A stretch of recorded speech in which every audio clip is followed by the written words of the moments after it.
Shooter पर खुलासा। बड़ी खबर देखिए, इस तीनों शूटर्स के पास से कोई मोबाइल नहीं मिला है। इन तीनों शूटरों के पास कोई फोन नहीं था। पुलिस का दावा, तीनों शूटरों के पास मोबाइल नहीं था, लेकिन बिना मोबाइल अतीक की लोकेशन उन्हें कैसे पता चली? बड़ी खबर, शूटर्स को अतीक की लोकेशन कैसे मिल रही थी? आखिर इनके पास कोई मोबाइल फोन नहीं था।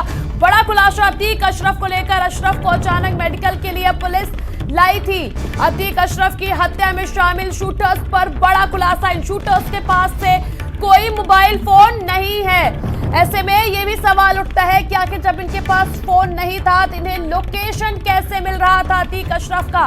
पुलिस अचानक अतीक और अशरफ को मेडिकल के लिए लेकर के आई थी, लेकिन इन सब के बीच सबसे बड़ा सवाल, जब इनके पास मोबाइल फोन नहीं था तो इन्हें अतीक अशरफ का लोकेशन कैसे मिल रहा था? हमारे सहयोगी धीरेन्द्र हमारे साथ जुड़े हुए। धीरेन्द्र, देखिए ये बड़ा खुलासा हो रहा है शूटर्स को लेकर के, इनके पास मोबाइल फोन ही नहीं मिले हैं। ऐसे में बड़ा सवाल ये उठ रहा है कि इन्हें आखिर अतीक अशरफ का लोकेशन कैसे पता चल रहा था? जी बिल्कुल, जिस तरीके से जांच कर रही है एसआईटी टीम, और एसआईटी टीम के जांच में इनके तीनों के पास से कोई मोबाइल फोन नहीं मिला, तो आखिर इन लोगों को पता।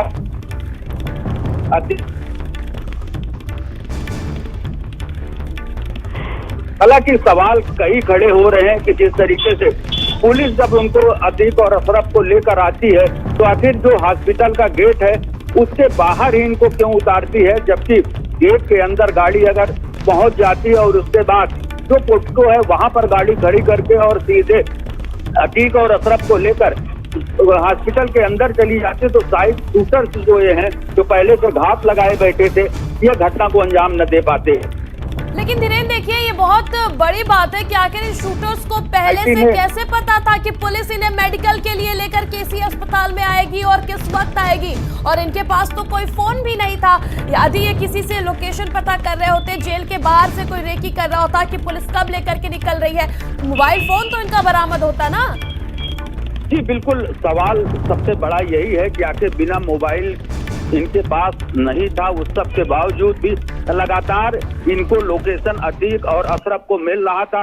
जबकि जिस दिन घटना हुई थी, लगातार पुलिस अतीक और अशरफ को ले जाकर पहले पूरा मुफ्ती थाने ले जाती है, उसके बाद फिर उनको कसारी मसारी उस कब्रिस्तान की ओर ले जाती है, जहां पर उनसे विदेशी हथियार बरामद किए गए थे, कारतूस पाकिस्तान की कुछ कारतूस बरामद किए गए थे। उस मामले में भी अतीक और अशरफ के ऊपर धूमनगंज थाने में मुकदमा दर्ज हुआ था, लेकिन किसको पता था कि आखिर इसके बाद ही अब इनको मेडिकल के लिए ले जाया जाएगा? ये सवाल जरूर खड़ा हो रहा है कि बिना मोबाइल को इनको लोकेशन कौन बता रहा था? कौन वो शख्स था जो लगातार अतीक और अशरफ की रेकी कर रहा था, लगातार उन पर पैनी नजर बनाए हुआ था? तो कहीं न कहीं अब ये माना जा रहा है कि जो जांच का दायरा है जब वो बढ़ेगा, इसमें कई और नाम सामने आएंगे कि आखिर वो अतीक और अशरफ का लोकेशन बताने वाला कौन था। और लेकिन धीरेन्द्र, देखिए आपने जैसा पहले बताया कि आखिर इन्हें ये कैसे पता था कि पुलिस जब मेडिकल के लिए अतीक अशरफ को लेकर हॉस्पिटल आएगी तो गेट पर ही इन्हें उतारेगी। इन आरोपियों को आखिर ये बात पहले से कैसे पता था? हमारे सहयोगी से हालांकि हमारा संपर्क टूट गया है, लेकिन देखिए जैसे जैसे एक एक गुत्थी सुलझती जा रही है, तमाम सवाल जो है वो भी खड़े हो रहे हैं। इन सबके बीच सबसे बड़ा सवाल, सबसे बड़ा खुलासा यह हुआ है कि शूटरों के पास मोबाइल फोन नहीं मिला है। इनके पास कोई मोबाइल फोन नहीं था। लेकिन इन सबके बीच जो देखिए आखिर सबसे बड़ा सवाल जो उठ रहा है, ये उठ रहा है कि आखिर किस प्रकार से इन तीनों शूटरों को पता था कि किस वक्त अतीक अशरफ को जेल से लेकर मेडिकल के लिए आया जाएगा, अस्पताल लाया जाएगा, इन्हें गेट पर उतारा जाएगा। एग्जैक्ट लोकेशन इन शूटरों को किस प्रकार से मिल रहा था? आखिर कौन है इसके पीछे? ये हत्याकांड एक सोची समझी साजिश है, या फिर एक गैंग वॉर है, या फिर इनकी अतीक से कोई पर्सनल दुश्मनी? तमाम तरह के सवाल या निशान जो है वो इस वक्त खड़े हो रहे हैं। लेकिन जिस प्रकार से बड़ी खबर इस सामने आई है कि शूटरों के पास से मोबाइल फोन नहीं मिले हैं, ये और तमाम तरह के सवाल खड़े करता है। और पुलिस ने जिस प्रकार से मेडिकल के लिए जब अस्पताल लेकर के आई तो अतीक अशरफ को अस्पताल के गेट पर भी उतारा था।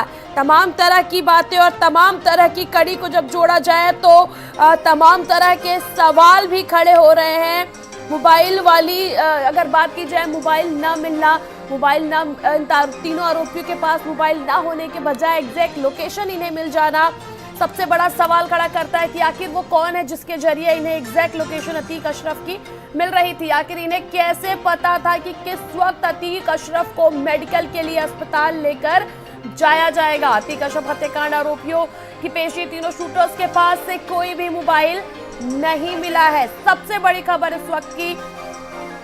और देखिए 17 अप्रैल को इन तीनों शूटरों को नैनी जेल से प्रतापगढ़ के जिला जेल शिफ्ट किया गया था, क्योंकि नैनी जेल में जो अतीक का बेटा है अली, वो इस वक्त बंद है। तमाम अतीक से जुड़े हुए जो अतीक के गुर्गे हैं वो इस वक्त नैनी जेल में बंद है, जिसको देखते हुए गैंगवार की आशंका के चलते इन तीनों आरोपियों को प्रतापगढ़ के जिला जेल में 17 अप्रैल को भेजा गया था।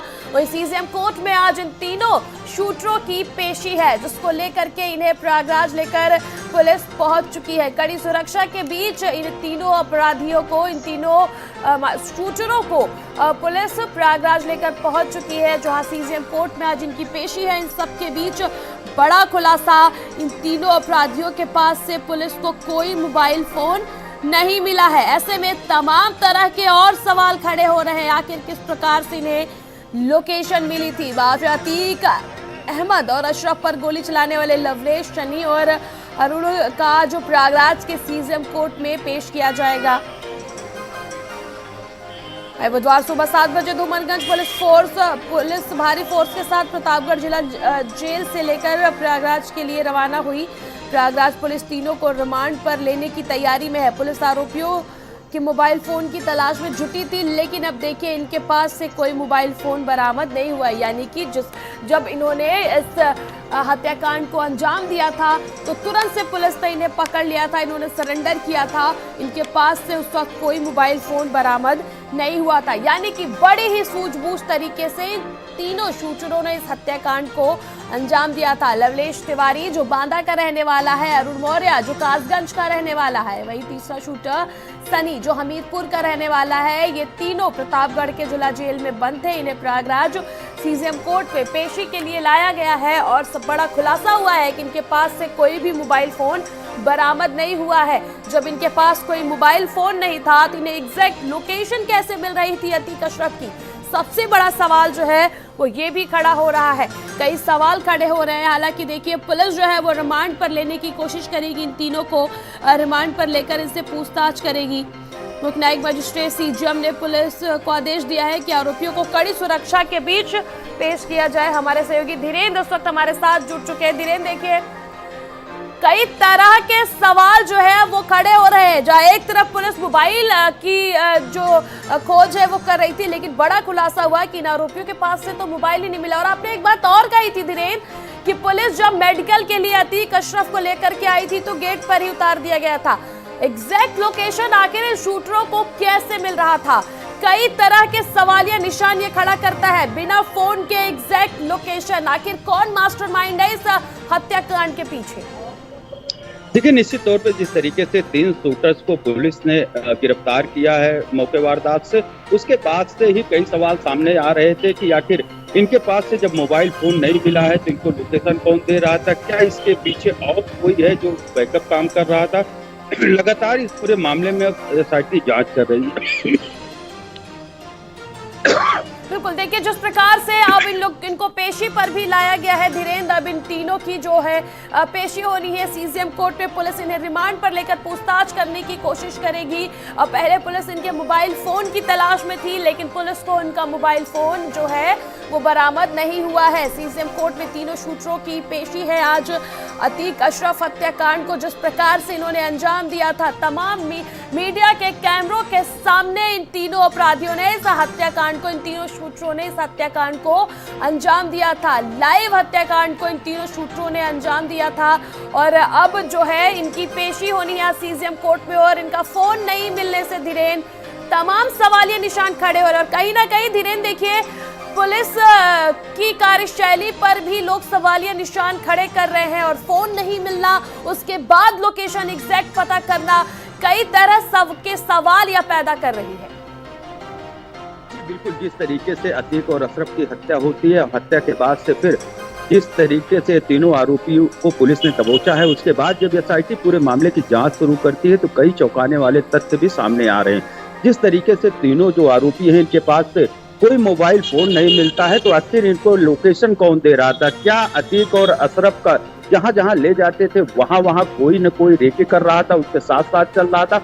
अब ये सारे सवाल जो है उसका जवाब खोजने के लिए एसआईटी अब इनको कस्टडी रिमांड में लेगी और तीनों आरोपियों को प्रतापगढ़ जेल से लाया गया है। सीजीएम न्यायालय में आज इनको पेश किया जाएगा। उसके बाद जो एसआईटी पूरे मामले की जांच कर रही है वो इनको अब कस्टडी रिमांड में लेगी और इसे पूछताछ करेगी कि आखिर ये लोग वहां पहुंचे कैसे, क्योंकि प्रयागराज से इनका कोई लेना देना नहीं है। ये यूपी के अलग अलग जनपदों के रहने वाले हैं, तो प्रयागराज क्यों आए और क्या अदावत रही है अतीक और अशरफ से इन लोगों की, और क्या एक किसी के भाड़े के शूटर हैं कि किसी के इशारे पे इन्होंने हत्या किया है? कई ऐसे सवाल भी सामने आ रहे हैं। लेकिन जिस तरीके से पुलिस अभिरक्षा में अतीक और अशरफ की हत्या हो जाती है तो निश्चित तौर पे कई सवालों को जन्म देता है और पुलिस कार्यशैली पर भी सवालिया निशान खड़ा कर देता है। किस तरीके से हम बात करें, देखिए इस मामले में जैसे जैसे एक एक बातें निकल करके सामने आ रही हैं, वैसे वैसे ये गुत्थी और भी उलझती हुई नजर आ रही है। जी बिल्कुल, अगर हम पुलिस की कार्यशैली का जिक्र करते हैं तो जिस तरीके से अतीक और अशरफ को सबसे पहले जिस दिन ये हत्या होती है उसके पहले इनको कसारी मसारी ले जाया जाता है, पूरा मुक्ति थाने ले जाया जाता है और झलवा इलाके में इनको बरामदगी के लिए ले जाया जाता है। तो आखिर जब धूमनगंज थाने से ये लोग निकले थे उसके बाद इनके बरामदगी असलहों की जाती है और कुछ पाकिस्तान के बने हुए जो कारतूस हैं वो बरामद किए जाते हैं। उसके बाद धूमनगंज थाने की पुलिस इनको धूमनगंज थाने ले आती है। पुलिस अभिरक्षा के बीच में ना मेडिकल चेकअप के लिए जब कालविन हॉस्पिटल ले जाया जाता है, उसके बाद सवाल यही खड़ा होता है कि जब गेट के बाहर ही अतीक को क्यों उतारा गया, अतीक और अशरफ को, जबकि गाड़ी गेट के अंदर जा सकती थी और वहाँ गाड़ियां जाती भी हैं, जो डॉक्टर्स हैं, जो स्टाफ है, जो एम्बुलेंस है, वो गेट तक जाती हैं और जो इमरजेंसी के मरीज होते हैं उसी गेट पे पोर्टिको में गाड़ी खड़ी होती है और इमरजेंसी के मरीजों को वहां से ले जाया जाता है। तो आखिर जब सुरक्षा को इस तरीके के लिहाज से पहले भी साबरमती जेल से जब इनको लाया जा रहा था तो इनपुट भी मिले थे एसटीएफ को कि इनके ऊपर हमला हो सकता है। झांसी में इनके ऊपर हमले की बात सामने आ रही थी। जब इनपुट भी मिल रहे थे तो लगातार क्यों चूक किया पुलिस वालों ने? हालांकि अब इस पूरे मामले में बयान भी लिया जा रहा है। जो पुलिस कर्मी उनके साथ में मेडिकल कराने गए थे, एसआईटी टीम ने उनको क्राइम ब्रांच में बुलाकर एक एक से पूछताछ कर रही है कि आखिर वो ड्यूटी में कौन थे, और थाने पर जाकर एसआईटी टीम ने वहां पर जो जीडी थी उसको भी जांचा परखा है। साथ ही साथ वहां का जो डीवीआर है, चाहे वो धूमनगंज थाने का हो और चाहे शाहगंज थाने का हो, वो दोनों थाने के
में अभी भी कई मेंबर हैं। जिस तरीके से अतीक और अशरफ की हत्या हो जाती है तो जो तीनों ये आरोपी हैं ये अतीक गैंग के निशाने पे हैं।